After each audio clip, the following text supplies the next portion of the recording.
আসসালামু আলাইকুম রহমতুল্লাহি ওবরাকাতুহু। দর্শক বন্ধুরা আমার, আশা করি আল্লাহর রহমতে সবাই ভালো আছেন। আজকে আপনাদেরকে নিয়ে যাব ঐতিহাসিক দাদার কাছে। সে দাদা নিজেই কবিতা লেখে। চলুন বন্ধুরা, বেশি কথা না বলে নিয়ে চলে যাই। কপোতাক্ষ নদীর কাহিনী, লেখক মোহাম্মদ নওশাদ আলী। একদিন গিয়েছিলাম কপোতাক্ষ নদীর পাড়ে, দেখিলাম আমি নদীর করুণ দৃশ্যখানি। যে নদীর বুকুল ভেঙে বুকে পড়েছে চর, চলে না জোয়ার ভাটা, তার বুকে কত জ্বালা, তার বুকে কত জ্বালা সেই নদী জানে। কেউ এসে দেখলো না তারে, বর্ষাকালে থাকে জল, খরা মৌসুমে জেগে ওঠে তার বহু বড় চর।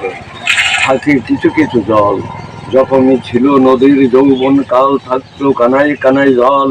দক্ষিণ অঞ্চল থেকে আসতো বড় বড় নৌকা, নিয়ে আসতো গোলপাতা আর সুন্দরবনের কাঠ। ঘাটে ঘাটে নৌকা ভিড়িয়ে তারা করতো বেচা কেনা শেষ হলে যাইতো তারা ফিরে, আবার যাইতো তারা ফিরে। যাওয়ার সময় মনের চোখে গাইতো কত গান। আর ছোট ছোট নৌকা নিয়ে করতো পরে অনেক রকমের মালামাল নিয়ে আসতো তারা, করতো বেচা কেনা।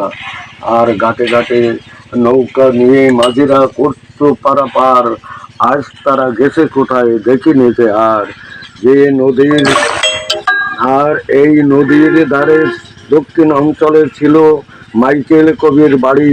তিনি এই নদী নিয়ে অনেক কিছু লেখালেখি করেছেন, লিখেছেন কাব্যগ্রন্থ।